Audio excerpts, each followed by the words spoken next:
Here's your disclaimer. This podcast is full of opinionated individuals, and we may have some takes you may not agree with regarding the media we are talking about. We talk about certain topics that may bring discomfort for certain individuals. If you are easily upset or triggered, it is best that you move on. We also do not condone the harassment of individuals possibly referred to or the harassment of the creators and consumers of the media we talk about. This episode will contain spoilers for Epic the Musical by Jorge Rivera Herranz, also The Odyssey, attributed to Homer, as well as some mentions of the show Arcane by Fortiche Productions and Riot Games. Content warnings for Episode 5. Mentions of death, infant and child death, murder, sexual assault, suicide, and attempted suicide. Hello, and welcome to an epic episode of Tea with the Chaotic 3. That's right. Today's episode, we'll be talking about Epic Musical, a retelling of the Odyssey. I, the manager, am the navigator of this ship, doing my utmost to keep us on course and to avoid all the dangers keeping us from getting home that our crew seems so adamant on running into. With me here today is the chaotic captain herself, Linda. Hello. She's been making all the best decisions to, not anger the gods. Anyways, next up is her first mate, who most certainly did not open the windbag, Arius. I would never! I don't know. Seems suspicious, to be honest, but I'm just the navigator here. There could be treasure. Could be It could be treasure. treasure. Ah! It's treasure. It's treasure. Treasure. And then lurking beneath the shadows of the waves behind us, driving us fearfully forwards, is the creature that hunts below the surface, our local eldritch horror, Death. I just smelled the chicken nuggies. That's all. How many times have I told you don't cook the chicken nuggies out on the deck? Can you have No. one? Now, you see, I was cleaning up below deck, and I did happen to find us a stowaway hiding amongst our provisions, who apparently loves musical theater and found himself here, and I guess he calls himself Tippity Toe. Hello. Our first guest here on the show. Now, why he decided to stow away on this particular ship, continuously hunted by the gods, I'll never know. But as he is our first guest, I'd like to welcome him as a fellow sufferer of the whims of this crew. Thank you very much. And with that, perhaps we can all get started by explaining to the rest of these poor souls listening in, trapped with us here on the seas, what Epic the Musical and the Odyssey are. Oh boy! Right. Anyone else want to take this by the reins before I go ballistic? I personally think you're the best equipped to do this. Once I start, I never stop. Right. Epic, the musical, possibly one of my favorite musicals ever, but I digress, is a musical based off of the Odyssey, specifically Odysseus, because the Odyssey does more so follow the series of events that happened 10 years after the Trojan War, which the Trojan War itself. Yeah. Doesn't it end with the Trojan, end the Trojan War, and then it does jump Yes. ahead 10 years later So the when they Iliad, leave? the Iliad is what basically went over the 10 years of the Trojan War. Okay, yeah. And then the Odyssey follows up after, basically, and it's basically like, Odysseus trying to get the fuck home and, fumbling the whole way ahead.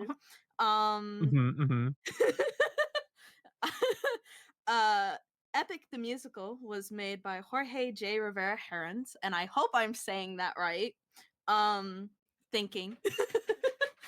It has like, it's a lot. Right. It's got 2 acts. I am like fumbling. Hold on. It's got 2 acts. how many fucking sagas again? Number 9? of sagas, yeah. Yeah, 9 sagas, 40 songs, all fucking bangers, let's be honest. About 2 hours worth of amazing 2.5 stuff. actually. 2.5 2 and a hours. half, yeah. But All of them bangers. really fucking good. And to go over more so of the story, it follows I would say loosely personally, because it does focus a lot more on character and stuff like that. It follows loosely the story of the Odyssey, with the first saga being the Troy saga, where Odie has to put it lightly, yeet an infant. And this is basically where he goes, how much blood am I going to have on my hands by the time I get home? Yeah, so it starts with the end of the Trojan War, the sacking of Troy, Mm-hmm. which is basically the final, the final push that actually ends the Trojan War. Mm-hmm. Oh, wow, That a wooden horse. Oh, no. yeah, exactly. That's what the Trojan horse was from, right? I believe it was King Hector who was the one that was basically the leader of Troy. Yes. King Hector Well, of Troy. He was the king. King. Okay. Wait, King. no, he was the prince. He was the prince, I Prince thought. Hector, yeah. And Odie has to yeet Hector's infant son, Anastax. Wow. It's a he has to throw the child. Zeus basically comes along and he's like, yeah, if you don't throw this child, he's going to go and kill all of you, and that includes your wife and son. And it's confirmed he did throw the child, right? Yes, Air spent. Oh my God, Air spent the whole musical. Did he kill the child? Did he kill the child? Wait, Air. did he really kill it? Like, what happened? I never saw. And it is actually implied, I think, several times throughout the It's literally musical. said. Yeah, it's like, I'm willing to throw a fucking another baby If off I the gotta throw another infant off the wall, Air. Well, I that did line not was like see it. halfway through the Oh my musical, God. and then I was like, okay, so he did drop a baby off a wall. I don't know if a motherfucker would be grappling with his humanity as much as Odysseus was if he didn't fucking throw an infant off the wall. Okay? I just assumed he didn't listen to Zeus, and that's why he kept running into all It would this have shit. been a completely different story. Is this, Oh, is, yeah. is this If he your first? hadn't. Is this your first Greek tragedy, Air? No, this bitch I loves just- Greek mythology and stuff. I I know. deleted all the info from college. Right. At the end of the Troy saga, they basically find an island, and this leads into the Cyclops saga, where we meet Polyphemus after a sheep was murdered, his favorite sheep. Well, Rest okay, in you're getting a peace. little bit ahead of yourself here. I'm trying to debrief it as quick as possible. Okay. I mean, yeah, so they end the Trojan War. They take some time to kind of recuperate. This is like the 10-year period. I mean, the Mhm. Trojan War lasted 10 years, right? Yeah. That is. And then they take some time to recuperate, and then they go to head out to sea from some island, from some I forget what city they actually leave from in the Odyssey, but they head out to sea. They kind of get fucking thrown off course and go trying to find some food, Mhm. and they run across some island they've never seen before. And that's where they run across the Lotus Eaters, who point them in the direction of Polyphemus's The cave. Scary the cave. cave, scary cave. That cave. Exactly. Who that I mean, basically they just find a cave full of fucking sheep and food, and they're like, oh, this seems legit. Nothing suspicious here. The Lotus Totally Eaters, normal. those are Winions. Wingins. Well, so, Winions. I mean, it Epic. depends. If we're talking yeah, they did the little Munchkin voices in it for Lotus Eaters in Epic, but in the Odyssey, it's Greek mythology, right? So Lotus Eaters in Greek mythology are just people. who've Mm. eaten this root and basically been enthralled by it. They sounded like Faye to me. They sounded like feeding me anyway. Everything sounds like Faye to you. Right. I can't with you. But yes, in Epic, they're specifically the Winions, which the Winions are basically Aeolus's little minions. However, some basically ran off, found the lotus fruit, and ate it and decided they were gonna fucking vibe there, is basically how it is in Epic. And the island you were talking about, it started with a fucking I, but Jorge actually had plans to incorporate that. And it was basically Odysseus was like, yeah, go raid the place, but don't use lethal force. And there was like two ways it would have ended. And basically the first, like, I think draft was Eurylochus went and used lethal force anyway. Fucking Eurylochus. Yeah, he went and used lethal force anyway, and this was actually supposed to be like Apollo's whole thing later on against Athena as a argument, but then it was changed and that whole plotline was basically taken out. I can't remember if it was Isthmus or Ismael or something like that. I don't think it was Isthmus, but it started with an is at the very least. And the second draft was basically because they didn't use lethal force, the people of that village basically turned around and attacked them because they did not use lethal force. So that was like that was like a cut part in there. um Okay. And I think it yeah. was Ismarus. Yes, Ismarus. Ismarus, yeah. Yes, I completely fucked up that name. I'm bad with It's names. okay. It's okay. Um, so I'm actually gonna take us a step further back and just do incredibly high level. So, um, basically, Ithaca in war with uh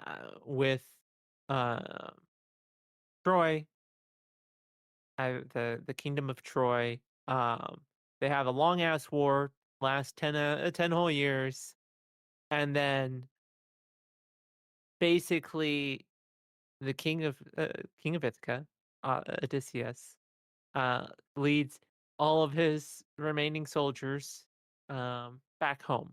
I guess he was fighting in the war. He wasn't. It wasn't explicitly between Ithaca and Troy. I forget And what. didn't none of his soldiers die in the war? That's correct. All So it's all of 600 the of his soldiers. soldiers survived the war. Um, I forget who he was supporting, but yeah. So basically, the Odyssey, as well as Epic the Musical, is the telling of his journey home after the war, trying to get home in a world beset by wrathful gods and human egos. That's a very basic summary of it. Hubris. Hubris. Hubris. The great Greek tragedy fucking catalyst. Hubris. Gets You him see every it. time. You see it with Odysseus. You see it with Achilles. You see it with characters like Arachne, who was the weave maker in that one myth, and Athena just turned her into a fucking spider because she made a really good tapestry. You see it across the fucking board when it comes to like Greek mythology and the stories within it. Odysseus is really bad with it. Which leads us back into the Cyclops saga because this is where I personally think brother fucked up really bad. So he goes they go into Polyphemus's cave. They see the sheep and then kill one of the sheep. Um and Polyphemus is basically like, what the fuck is going on here? You just killed my favorite sheep. And Now, what we don't know, I'm sure, is that every single sheep was his favorite sheep. yeah, They're yeah, his babies. the You babies. killed my sheep, my favorite sheep. Anyway.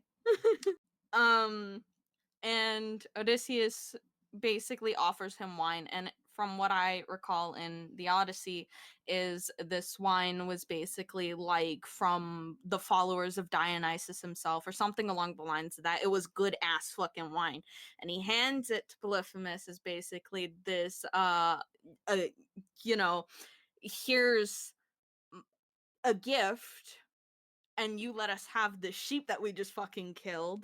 And Polyphemus basically goes, yeah, actually this shit slaps. Only to then go and proceed to like be like, you're still gonna fucking die. And then Well, that his reward was Odysseus could die last. yes, he could die last. He's still gonna fucking die. Even though he was like, yeah, the wine's pretty fucking good. I mean, it makes sense that I spare you for killing my sheep when you give me something like this. And then the battle ensues, and then all of a sudden it all goes to fucking shit. And R.I.P. Polites is all I will say. The trauma. The trauma. They essentially win the fight by Odysseus spiking the wine with Lotus, which made Polyphemus collapse, and then they turn his club into a spear and blind him with the fucking spear. I'm gonna be honest, how that did not kill motherfucker, I don't know, considering it was his eyeball. You drive it far enough, he die. But Odysseus was like, no, let's not kill him, because what's the point of killing more people, even though you were already on the way to fucking doing it, let's be honest. Oh, you're forgetting the important part where it's like, after getting the wine, Polyphemus is like, "Oh, well, what's your name?" And Odysseus is like, Nobody. "Oh, yeah, my name, nobody. My name is Nobody." In the No. Odyssey, I believe the name was actually something along the lines of Otis, which quite literally just means Trans nobody. it translates to Yeah, nobody. it translates to nobody. But to me, that's more passable than a fucking yeah. My name is Nobody. um, I was going to get to that because then like a bunch of other Cyclopses pop out of fucking nowhere. And they're like, "Who hurt you?" And Polyphemus is like, "Nobody." And then when Odysseus and his crew have successfully blinded this motherfucker, he's already at his lowest, okay? He goes, I'm the king of Ithaca, Odysseus, and doxes his ass because that makes sense. Athena fuming by the end of this. She's like, Loses what her the fuck shit. are you doing? Why would you do that? And then Athena parts ways from Odysseus.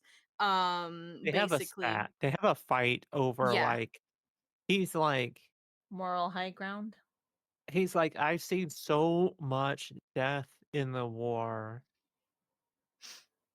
Why there's no reason to kill even more when he's completely unable to harm us now that he's been blinded." Mm-hmm. And To the sheep.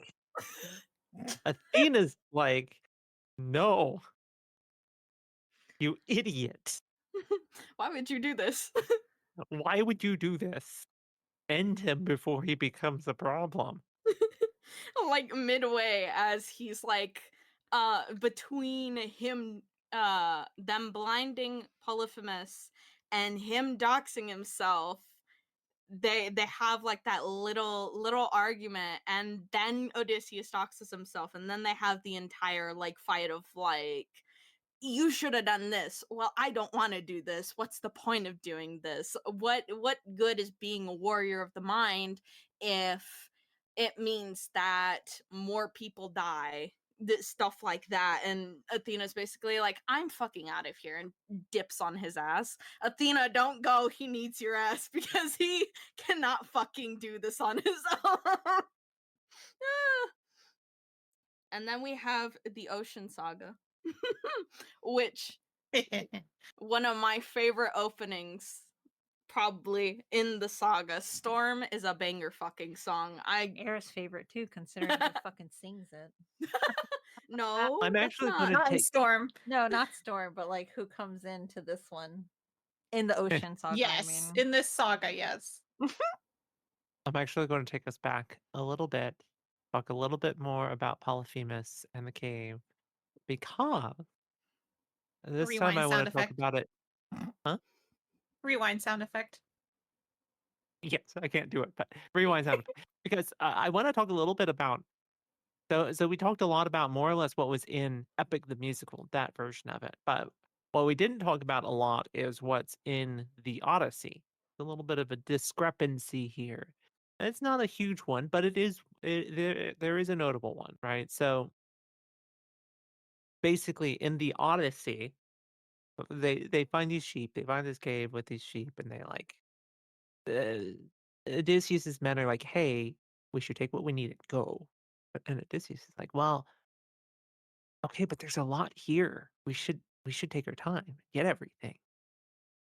Which was stupid because they knew in the Odyssey it was clear this was inhabited. This was someone's stuff that they were stealing.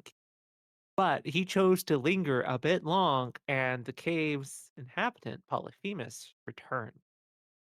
And at first he's kind of, hospitable. He's nice. He's like, "Oh, what are you doing here? How did you get in here? Oh, you're hungry? Well, that sucks.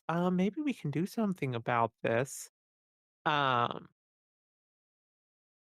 but then suddenly turns and eats two of his men and then throws a boulder that lands and blocks the cave.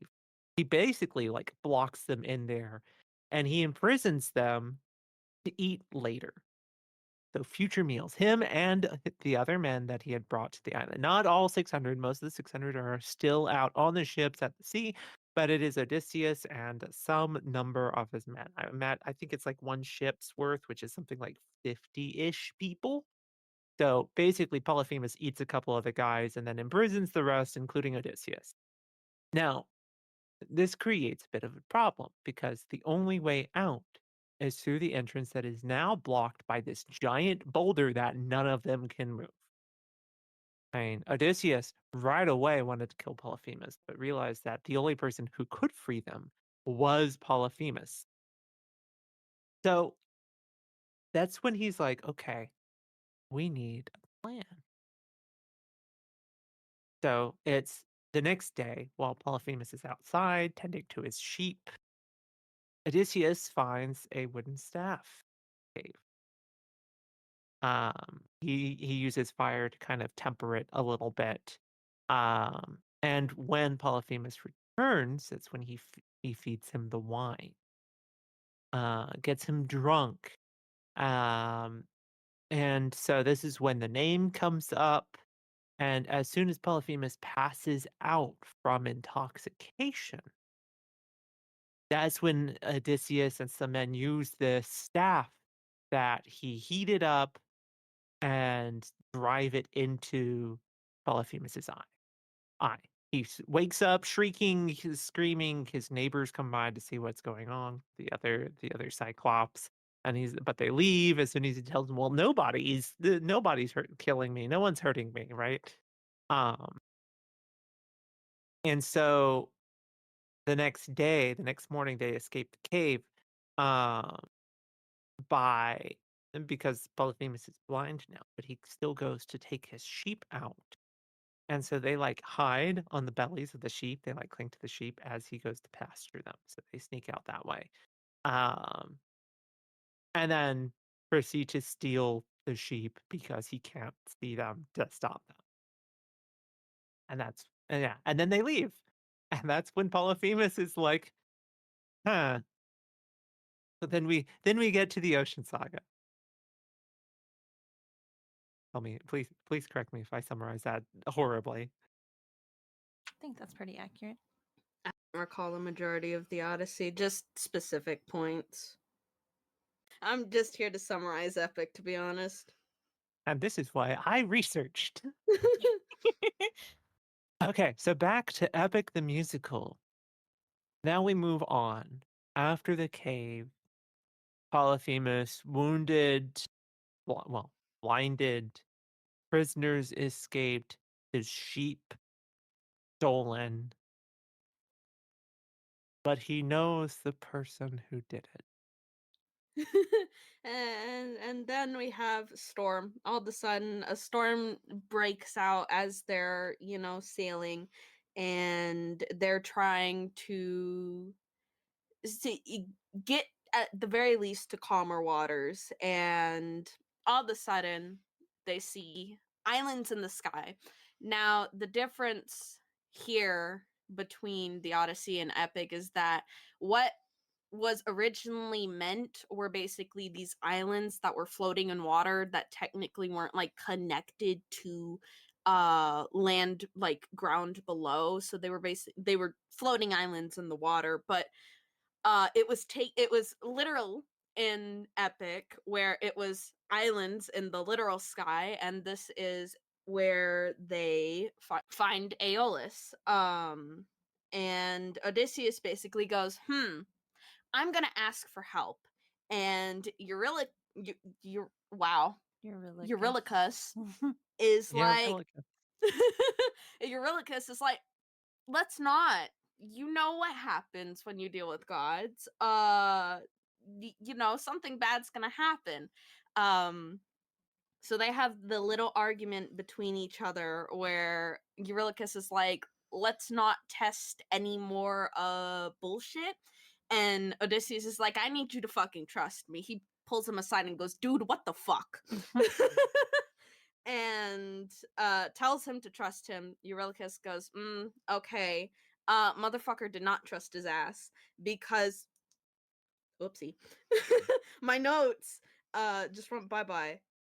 Odysseus goes to talk to Aeolus. Aeolus gives him a bag that contains the storm that was just previously fucking their shit up, and was like, yeah, keep it closed and you can get home perfectly fine.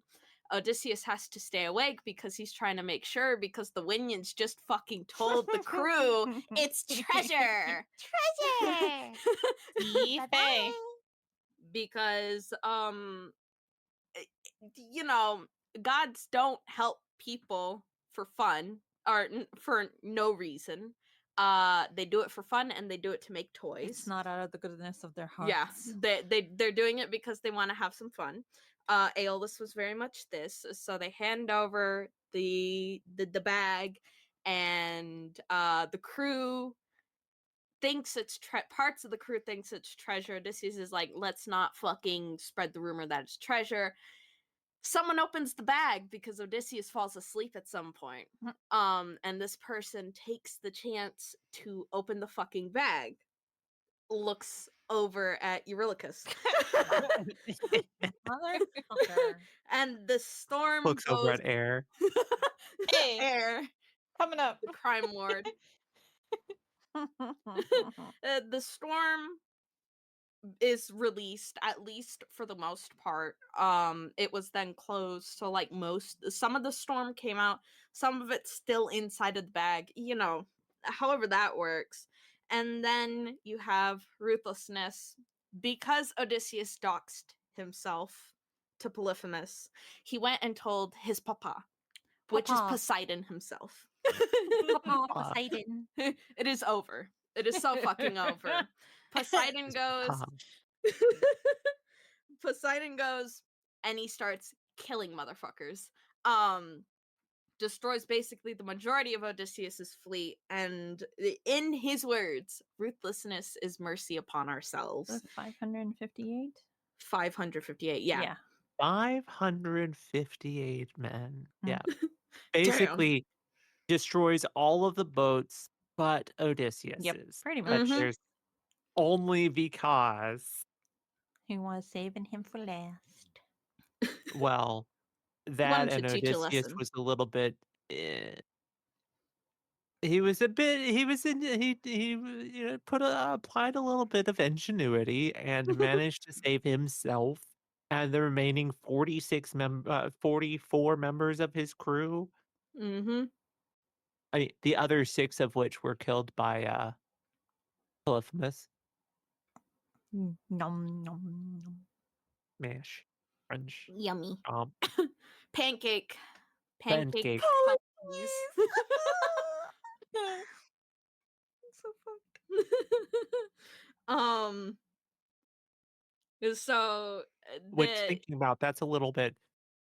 I think there's some number weirdness happening here because he had 600 men, but then he 558. lost a good number to Polyphemus. But then suddenly he still had 600 again for Poseidon to kill 556 of them, and for him to still have 44 remaining. Was he just not counting like his best friends and stuff that went into the cave with him? Like what? I think what happened is that the like 556 that were killed included those who were killed by yes, Polyphemus. it did. That makes sense. It definitely counted those people because they still died under Odysseus's command. watch. Mm-hmm. Yeah. Yeah. And But yeah, the now whole they're down to 44 people plus Odysseus. mm-hmm. And at the end of Ruthlessness, that song, Odysseus grabs the windbag and all I gotta do is open this bag, opens that shit, and they fly away or something. They go bye-bye. They go Poseidon hyper is speed. Poseidon is flabbergasted. Just the way he says what? What? Like flabbergasted. Wasn't expecting that shit.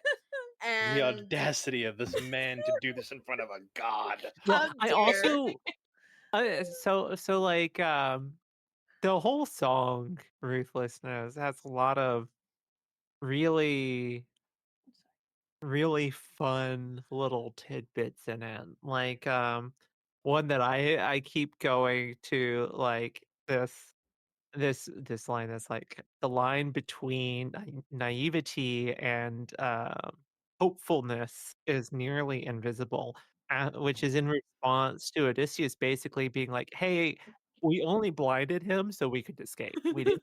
We didn't do this as out of vengeful cruelty or Spite. anything. We were just trying to survive." And Mhm. he and Poseidon's like, Yeah, right. So you're hopeful that yeah, you're being naive, thinking that that's a reasonable excuse.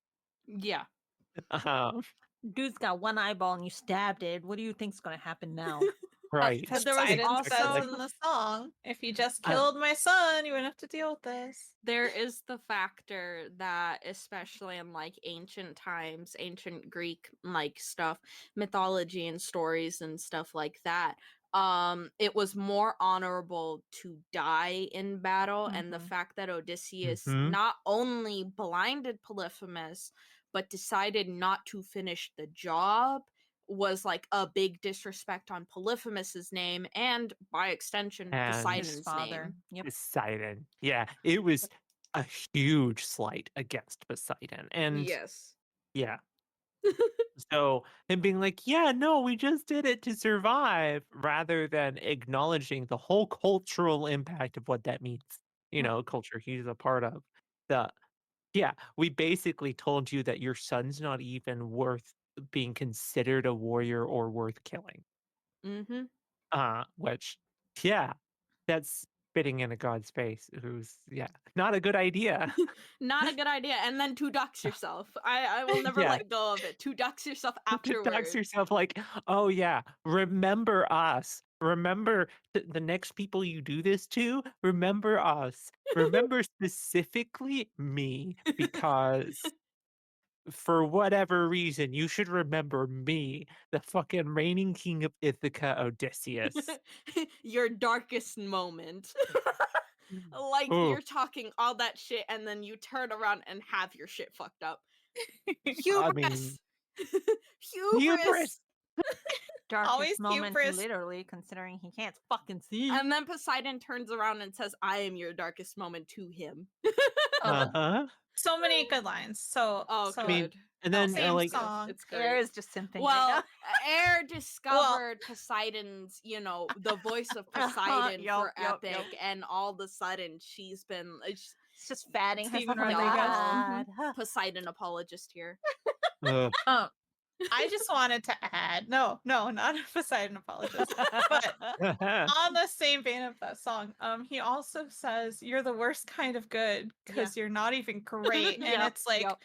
he's like Goddamn. smacking him upside the head, like with him thinking he's, his morals are so good, so he's not like gonna kill. Yeah, He's not gonna kill Mhm. another person, Polyphemus. Mhm. But like that was not the good decision.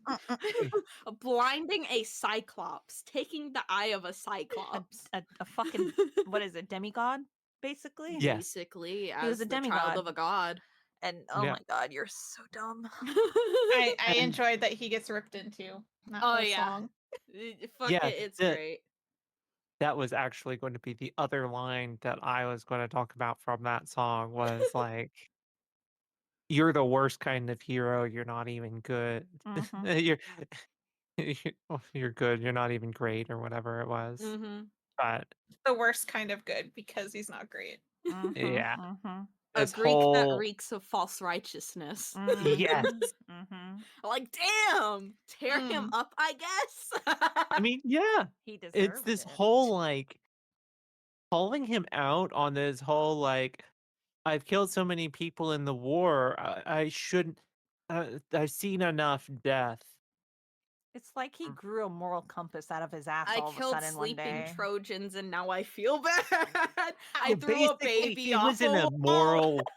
he was in a moral like crisis, as it Oh were, yeah, no, it Mhm, was because definitely. of yes, killing sleeping Trojans. But I think it goes back specifically to the moment he killed Hector's son. The mhm. baby, yeah, that's what I Innocent. was saying. It's The literal child, he's like, um, you remind me of my son. How could I hurt you? Yeet. yeah, basically, please close your eyes while Because you're, don't look at this because it's gonna be trauma. at the end of the day, his goals were set. It was to get back to his wife and son. It's just he has to Mhm. grapple with the fact that on his way there, if he's really that committed to the fucking bit, motherfucker has to do stuff. And he does stuff, but he doesn't do it very smart because he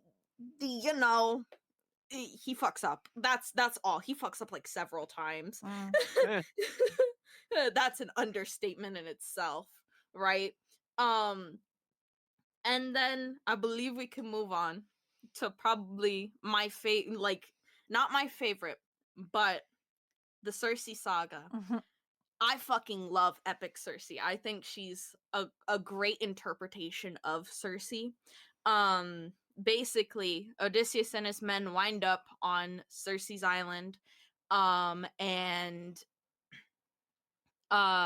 she invites some of his men, a majority of his men basically, aside from Eurylochus, in and invites them to eat dinner. But when they well, he eat, invites all of them in. yes, I'm just Eurylochus is saying like, aside. "I'm just gonna wait Yeah. outside." He's like, I'm gonna wait outside, and then he runs off to Odysseus when he sees what That happens. motherfucker. Ugh. She Yeah, she had us at tour. come inside. And no, the greatest one was, we are weak to a power like this. What is What it? is Yeah. it? A woman. What? Yeah, a woman. Like, I mean, go off, I guess. Women are great, right? But she invites them inside, basically, to quote unquote take care of them, and they turn into pigs. Um, Well, and she offers them a feast of which they yeah, greedily partake, which she had enchanted with magic that turned them into pigs. yes. Um, and Eurylochus basically runs off to Odysseus, goes, she just fucking turned all our men to pigs. We gotta dip. We're We have to leave. leaving. Yep, pretty much. He tries to have a bromance moment with Odysseus. He's like, just you and I, let's fucking dip. Odysseus is like, I gotta save my men. I would hope that you would do the same if I were in this Yeah, situation no, he for me. wouldn't. Not Eurylochus. Mm-mm. um and then basically Odysseus doesn't go to confront her immediately because out of nowhere fucking comes Hermes. Um he's basically Him and his like fucking giggle. I fucking love Hermes in this musical. I love the theme, like the musical themes that they Mhm. have for Hermes. Mhm. It Of fits like his 80s character. synth wave Uh-huh. paired with like arpeggios. It's great. Yes. Yes, which by the way was inspired by a lamp that Jorge's father gave him Oh that my Yeah. changed colors, and he's like 80s synthwave, and honestly real It real as worked. fuck. It So fucking I worked. too look at random things and go idea and then pop off.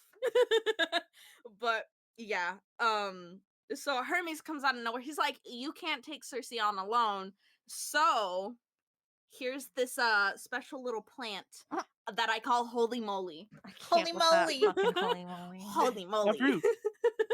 A Well, it's root. just called moly, right? It's Yeah, just it's called called moly.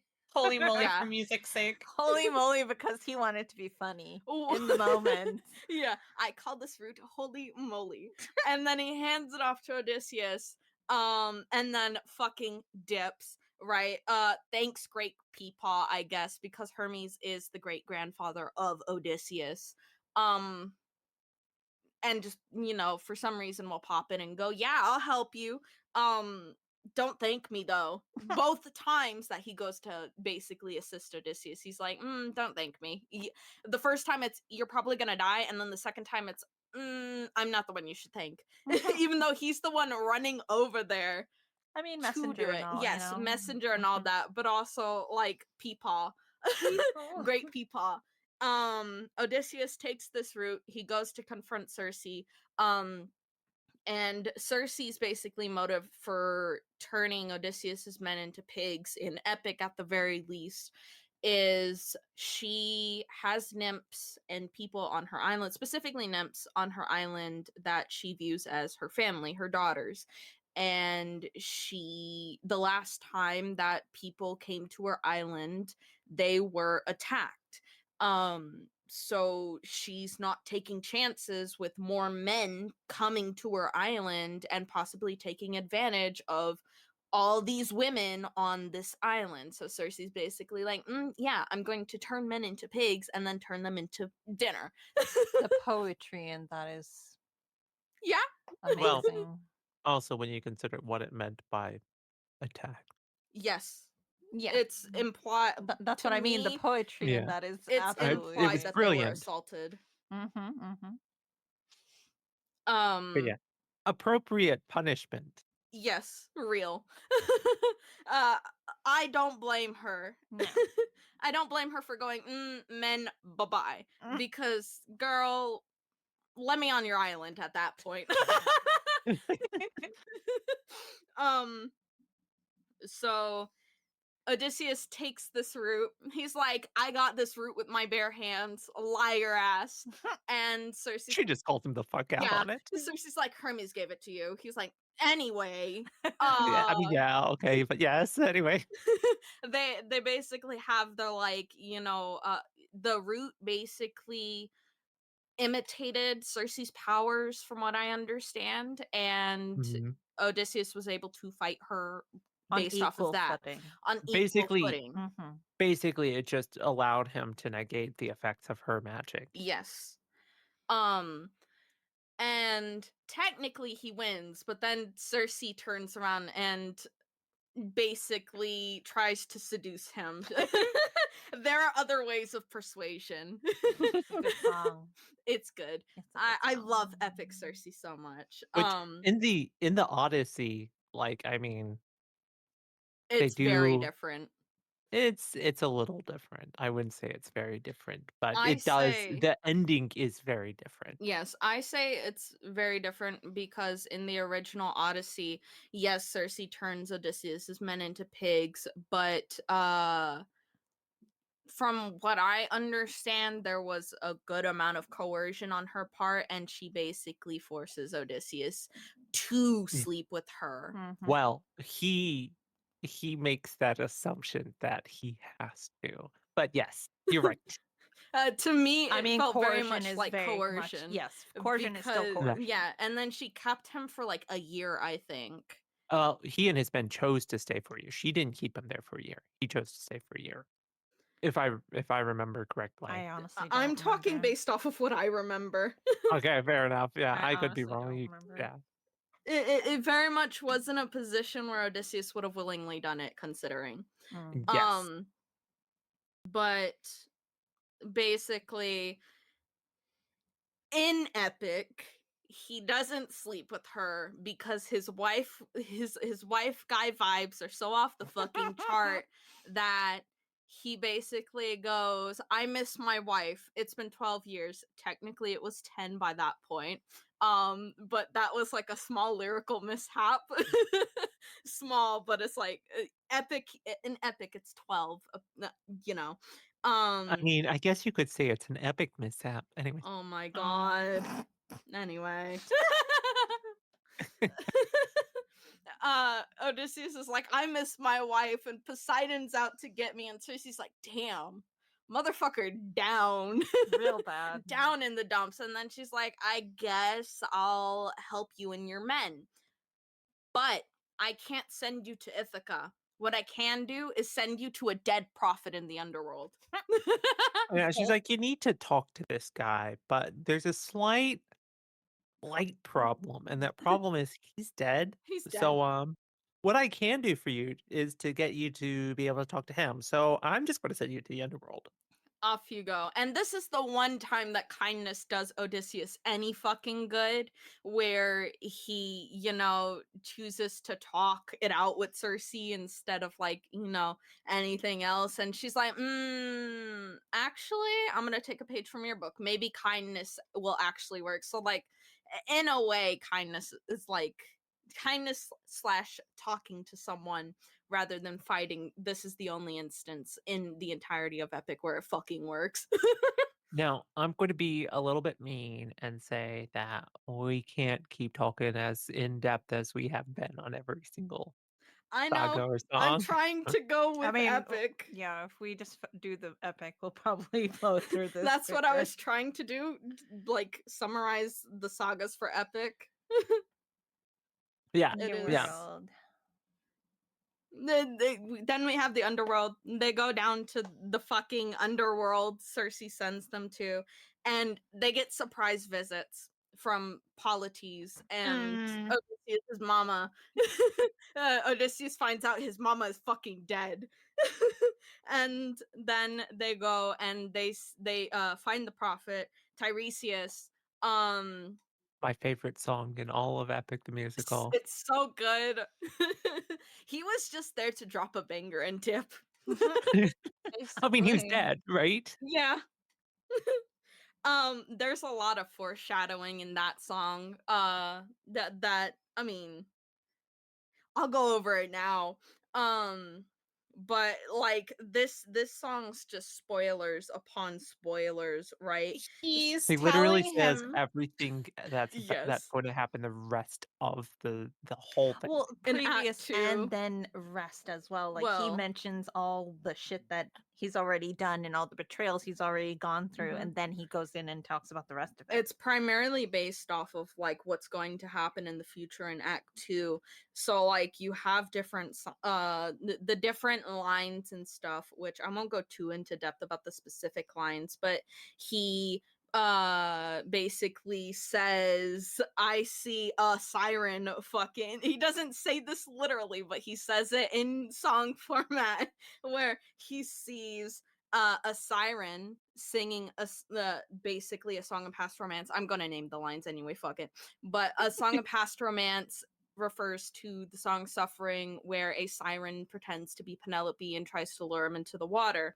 And honestly, to me, it also kind of reminded me of Would You Fall in Love with Me Again, which is the ass end of the fucking musical, because because the olive tree is mentioned in that song, and that's like a big part of like Odysseus and Penelope reuniting, and also just a big part of Their their love, relationship, yeah. the start of their relationship.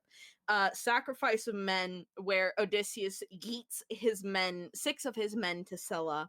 But it also could be Thunderbringer because Odysseus is posed with the basically you have to either sacrifice your men or yourself, but from Zeus basically he comes down Zeus and is he's like, like choose who lives and who dies. Either you die and your men get to go free, or all of your men die and you get to go home. though Eurylochus that would have gotten motherfucker himself killed anyway. yeah. Though that Mhm. motherfucker knew what Odysseus was gonna fucking pick, he was just like, say it. In the Odyssey, from what I understand, Zeus didn't even fucking ask a question. He came down and smited the fuck out of Odysseus's crew. Well, Just yeah. They had to give Zeus a banger of a song for that, though. it's I- why do the bad characters get the best fucking songs? That it's like, oh my god, that song is so good too, and Poseidon's song's good too. But like, I hate both of these motherfuckers so goddamn much. Zeus I and mean, Shut up. Zeus and Antinous with like some of the hardest songs I've ever fucking heard for no reason. It's like, I mean, I mean, she listened to that dude's songs for 1 second and like flopped over Yep. on the ground like a fish. Yep. One with the ocean. Yep. Portrayals of Betrayal is basically mutiny. Eurylochus is also where he talks about the bag too. Yeah. I mean, that's in the past. Yeah. Portrayals of Betrayal being like mutiny, and then Brothers Final Stand being Thunderbringer, where everyone gets fucking dead because apparently in that scene Eurylochus and the rest of Odysseus's crew try to take Odysseus down with them since they're already going to die as Zeus is like prepping to fucking obliterate them into smithereens. Brink of Death refers to Love in Paradise, where Odysseus is basically on the edge of the cliff on Calypso's island. And then Final Breath, where Odysseus is basically metaphorically dying. The person that he was is metaphorically dying. He finally decides that he's going to let go of the whole open arms ideology that was initially proposed by Polites. And Which I guess, again, we go back to why that resonated, why he clung to that so strongly was because he had still not reconciled killing that fucking baby. that fucking baby. Yeet. Yeet. And yeah, yeah. But I also think drawing that final breath is the moment where he accepts all he's done and what he's become. It's a huge shift in who he is, who's been nothing but running from his decisions the Mhm. entire time, to finally accept and embrace who he's become.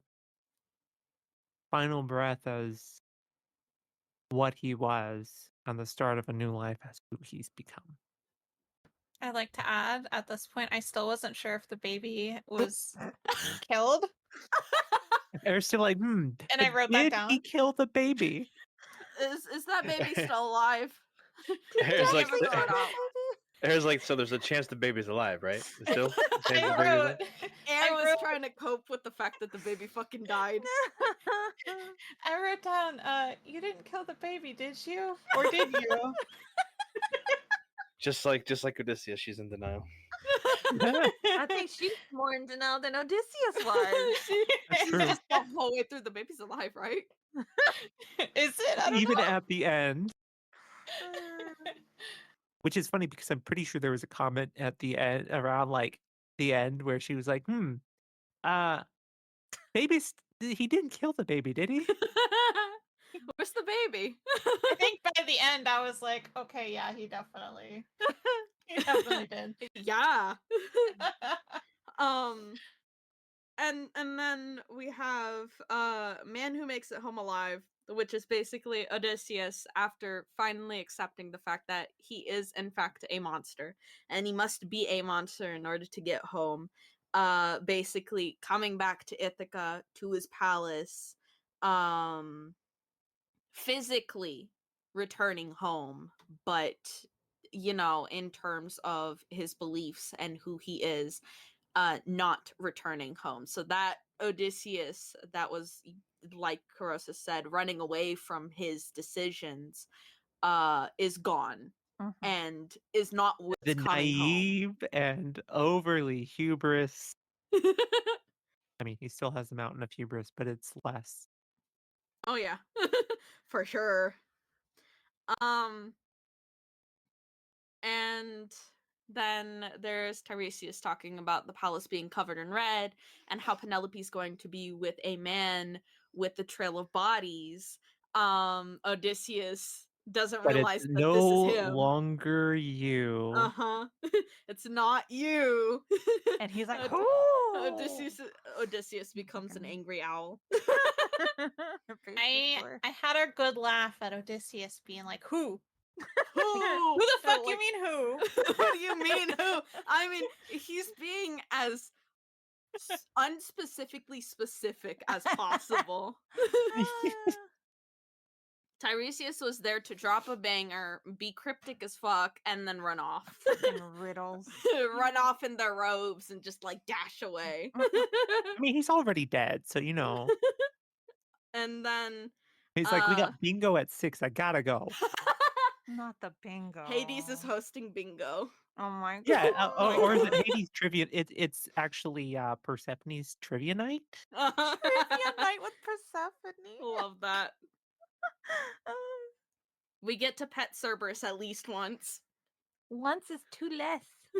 Once Actually, per they've got head. a little jar of Cerberus snacks. You can toss Oh one his my way. god.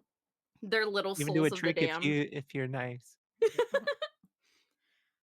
My personal favorite parts are towards the ass end, where as Tiresias sings the last few lines, there is an ensemble in the background that sings Siren Song, Throat, Mutiny, Lightning Bolt, Hurt Poseidon, and Kill All the Suitors for Love.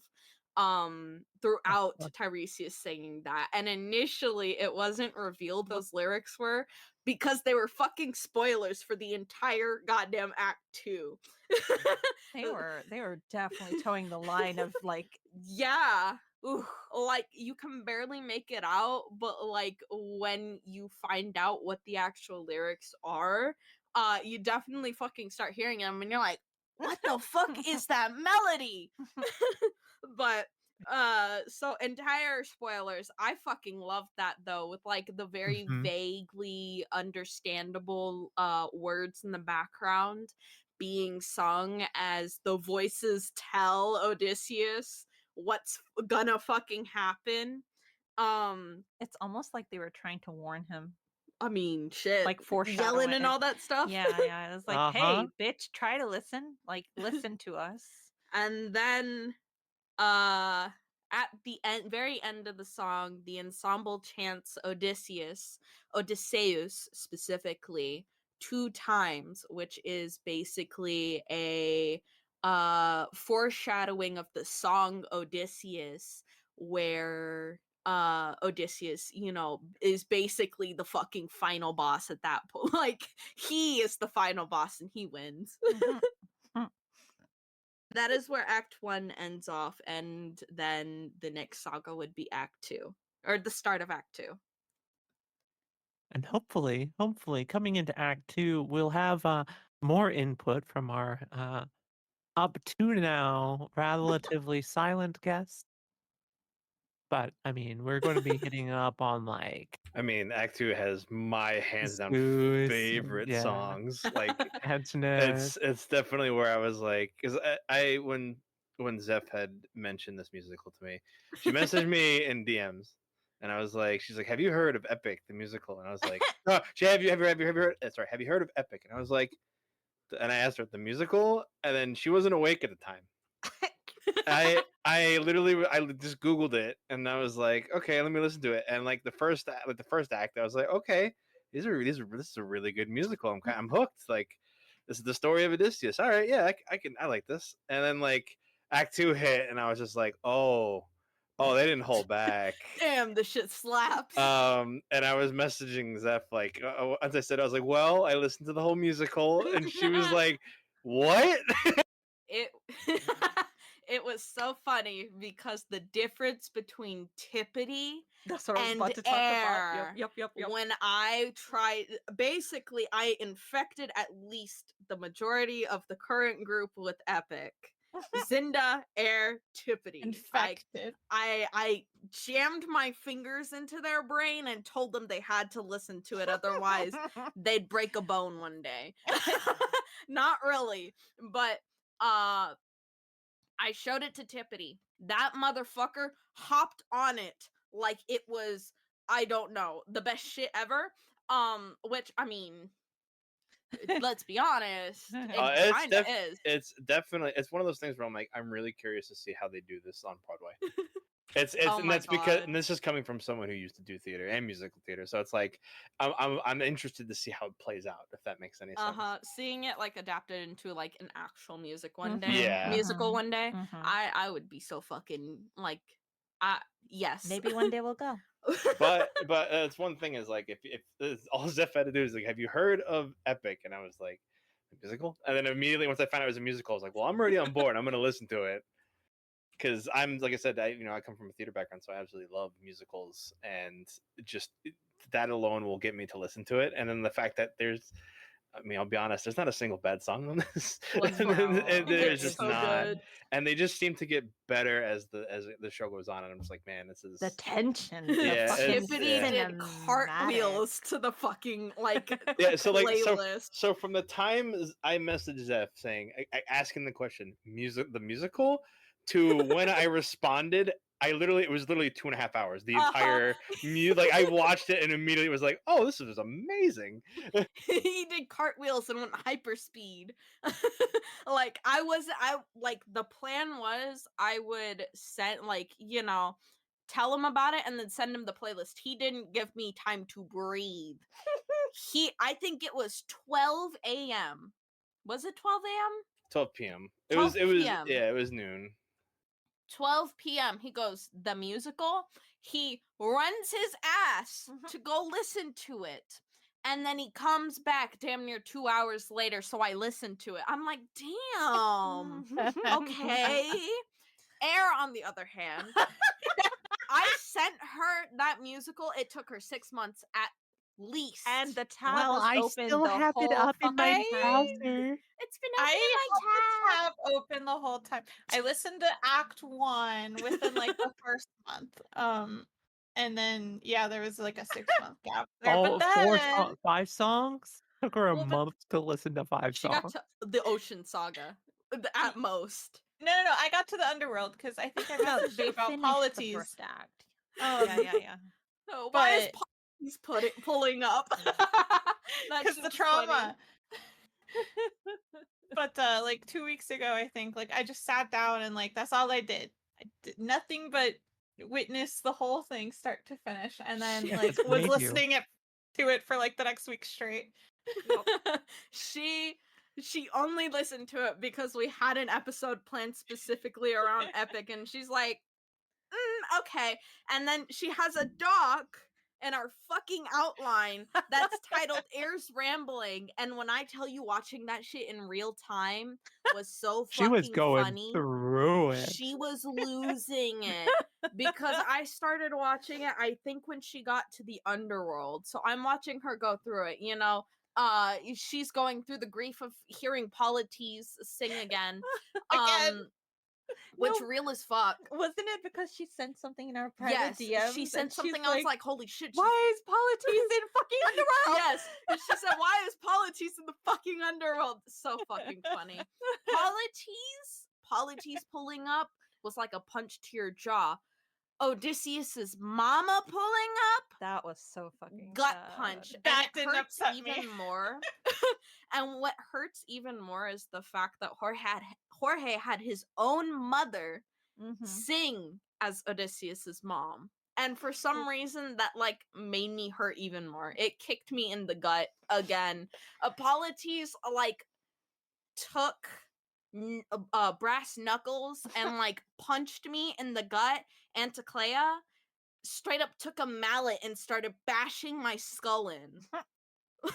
Like, Yeah. goddamn. And I think Mhm. the one of the reasons I finished listening to it because they put me on a edit ban. Yeah, Yeah, we told you no more arcane no more. TikTok. They put me on a fucking arcane slash epic ban because the songs that would be shared would be from epic. They're like, That was you You were haven't even listened to intentionally it doing yet. that. that was the driving force for Cinda And even finishing the musical. And I was doing it like I would have done it.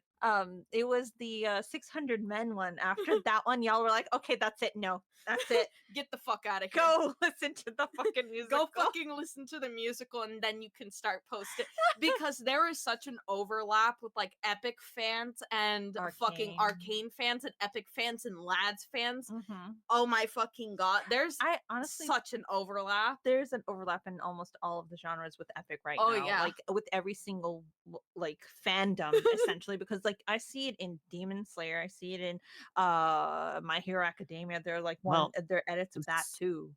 So I just want you to think, like you see it in all these different fandoms, but also consider that you're in all these different fandoms. So maybe there's a connection. Maybe those bricks were placed by you yourself.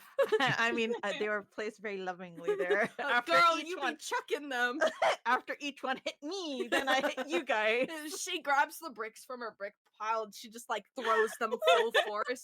Doesn't aim, so Don't it hits us listen, right in the listen. fucking At forehead. least I kiss them before I throw them at you guys. We're Okay? collateral That- damage. collateral damage.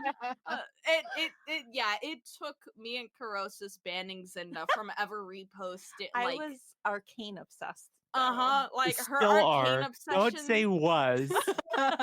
Yeah, she sends us actively the most depressing arcane edit she can find. I've watched Little Isha die at least 50 times. At least. At least. I'm pretty sure the number is higher. But I've seen that kid die so many fucking times at this point. Yeah. And on that note, We're not discussing the trauma anymore. it's done. It's done. I want to thank everyone who's put up with our babbling on Epic the Musical, the first act of Epic the Musical. I know I didn't preface the beginning of this that we're splitting it into two parts because honestly, we didn't originally plan for that. But for those of you Oopsie. still around and still interested in hearing more, we'll pick this up in the next episode with Act 2 and hopefully wrap up with some of the other topics around Epic and the Odyssey that we wanted to get to. So, thank you, everyone. Look forward to next time. Bye-bye. Bye-bye. Bye. Bye.